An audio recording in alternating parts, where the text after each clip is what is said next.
여러분 안녕하십니까, 마실TV입니다. 여러분, 오늘 이제 6월이죠. 6월의 시작이고, 이제 내일이면 뭐 기대했던 건 아니지만 어쨌든 우리나라에도 이제 대통령을 뽑는 선거가 있습니다. 정말 뭐 기대가 된다기보다는 참 좀 돌아보면은 이거 좀 예상치 못했던, 본인들도 어떻겠어요. 근데 이제 저희 지켜보는 저희 국민들도 참 답답한 면이 있죠. 예. 원하지 않았던 그런 선거잖아요, 사실. 예. 참 그거를 자초했던 사람도, 예, 참 너무 한심스럽고 좀 그렇습니다. 근데 마음이 좀 착잡합니다, 지금 와서는. 어쨌든 여러분, 후회 없는 한 표를 행사하시고, 예, 그리고 진짜 그 당선되는 사람에게 나라를 잘 이끌어 달라고 저 그러고 말하고 싶습니다. 뭐 여야를 떠나서, 예, 누가 되었든 간에 뭐 나라만 잘 이끌면 좋은 거 아니겠습니까? 예. 우리가 일단 정말 이 나라에 태어난 것마다 감사한 거고, 예. 북한에 안 태어난 것만 해도 진짜 그런 거잖아요. 그리고 이미 우리나라에 태어난 것만 해도 뭐 전 세계적으로 상류층에 속한다 하더라고요. 이거 자체만 해도 감사한 거죠. 예. 새끼 밥 굶지도 않고, 예. 진짜 뭐 상대적 빈곤할 뿐이지 정말 잘 사는 나라라고 하잖아요. 예. 그런 생각이 들더라고요. 정말 감사합니다. 계속 이 나라가 이렇게 잘, 예, 좀 평안하게 잘 갔으면 좋겠습니다. 예. 오늘 제가 여러분께 드리고 싶은 말은, 사실 보면은 아무리 제가 고속도로 주변에 살다 보니까, 예, IC 근처에, 예, 살다 보니까 가다 보면은 되게 그런 뭐 수혜지 이런 거 있지 않습니까? 그렇게 많아요. 예. 수혜지도 많고 뭐 역세권 뭐 이런 말 많거든요. 그리고 그런 거 한번 얘기를 한번 나눠보고 싶습니다, 사실.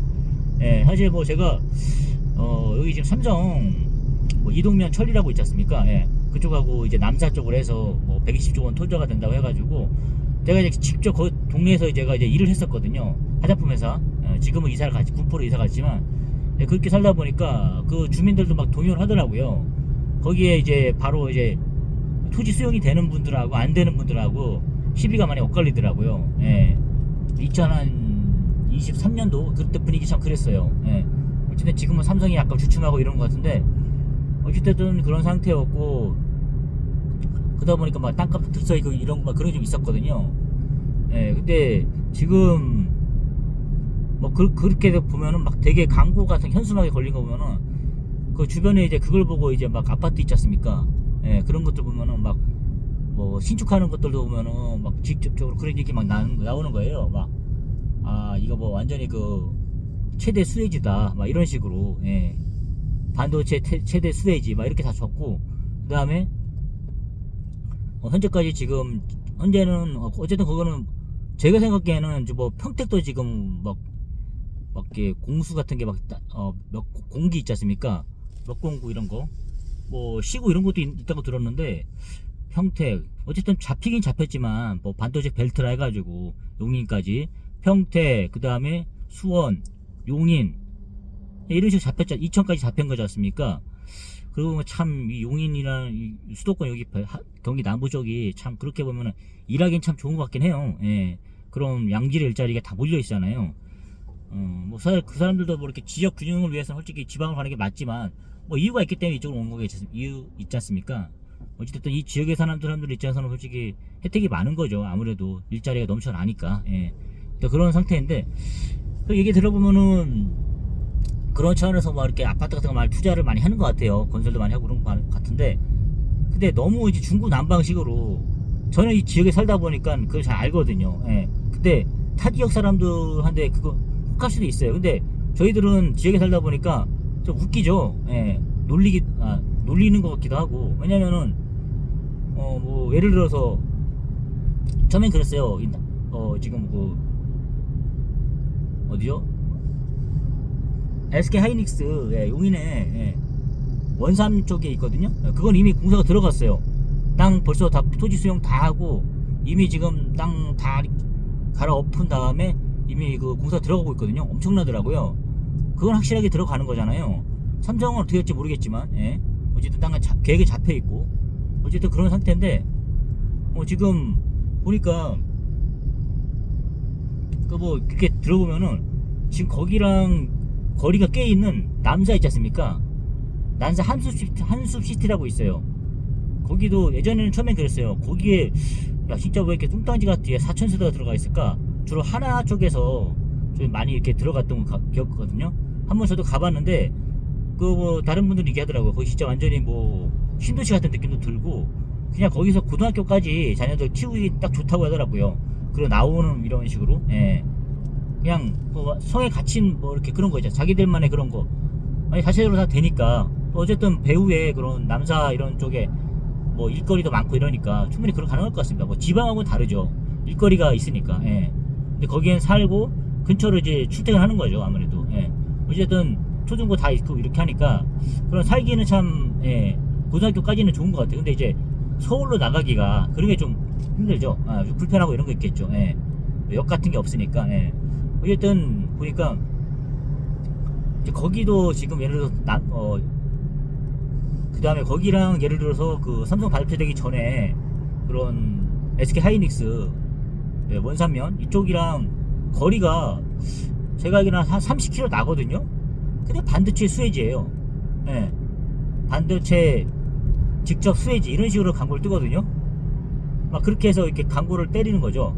거기뿐만 아니라 뭐 양지 제가 사는 양지도 한 12km 나와요. 예. 어쨌든 여기는 직접 수혜지를 할 수 있겠죠. 뭐 아무래도 이렇게 거리가 좀 나쁜 거리는 아니니까 한 15km.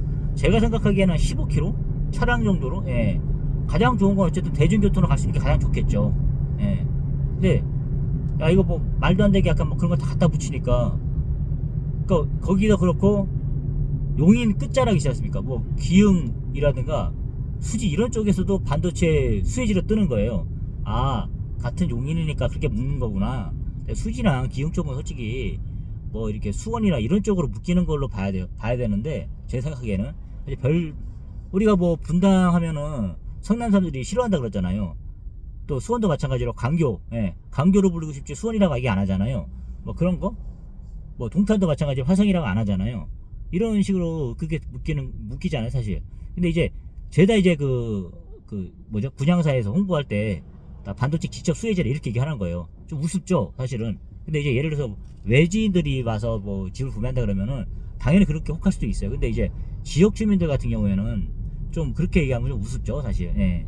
그런 경우가 되게 많더라고요. 어쨌든 뭐 분양 대행사에서는 판매를 해야 되니까 어떻게든 뭐 해서 그거를 맞춰야 되니까 그렇게 하다 보니까 그렇게 다 하는 것 같아요. 예.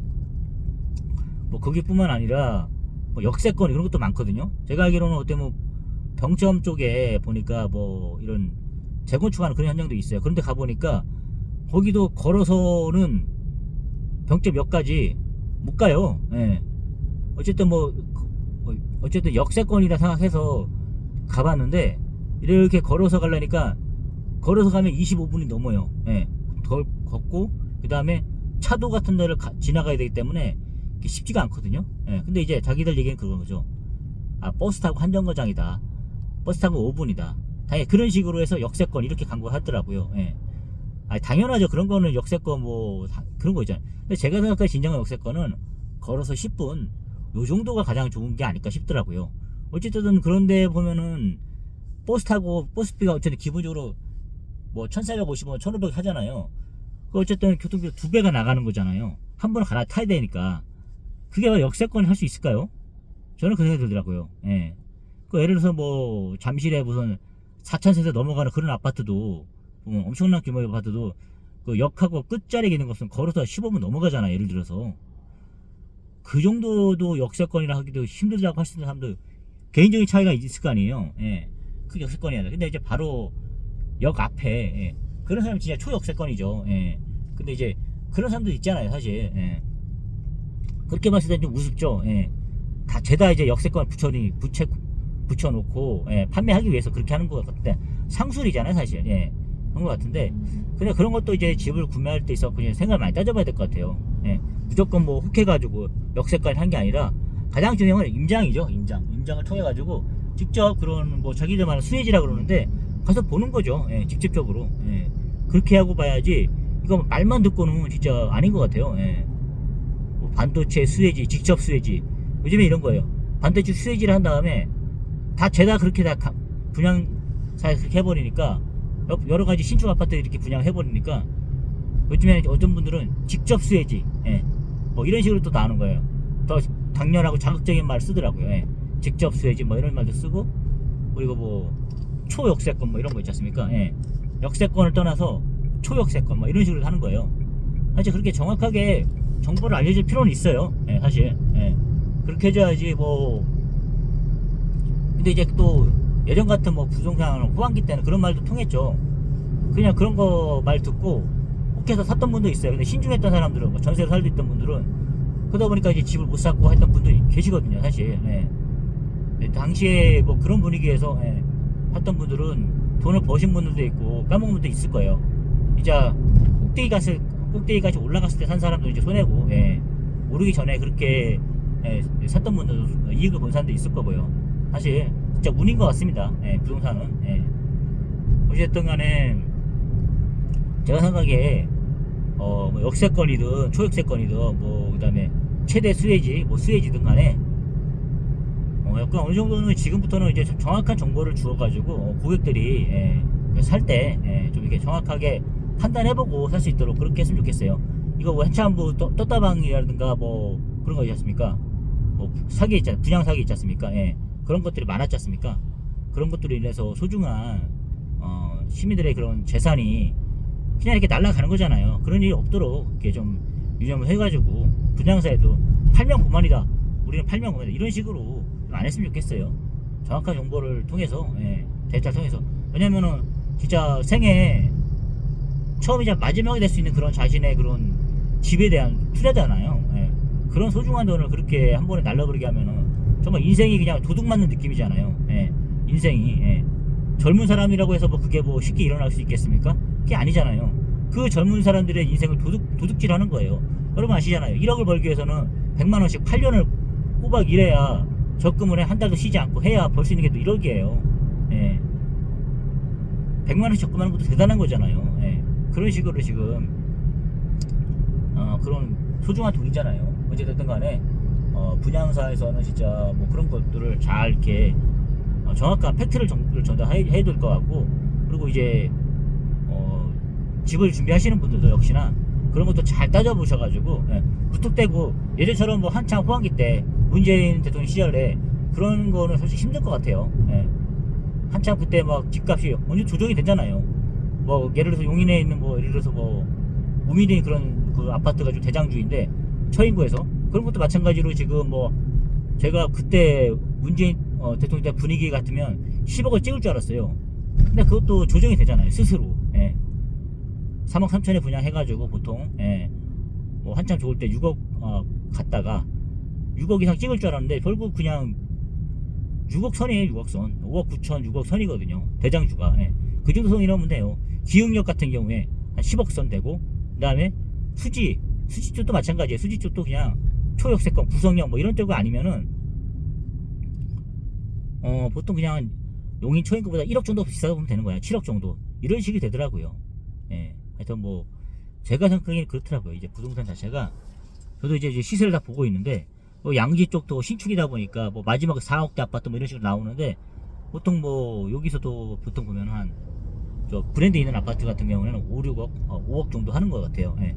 정말 이게 역도 없는데 또 이제 그냥 버스 타고 다녀야 되는 그런 아파트인데도 워낙 요즘에 자재값이라든가 인건비라든가 뭐 건축비가 많이 올라가잖아요. 그러다 보니까 뭐 3억대 아파트가 만들어질 수가 없어요, 사실. 그러다 보니까 뭐 그런 시세인데, 여러분들께서 이렇게 선택하실 때 잘 고려해서 선택하시면 좋겠습니다.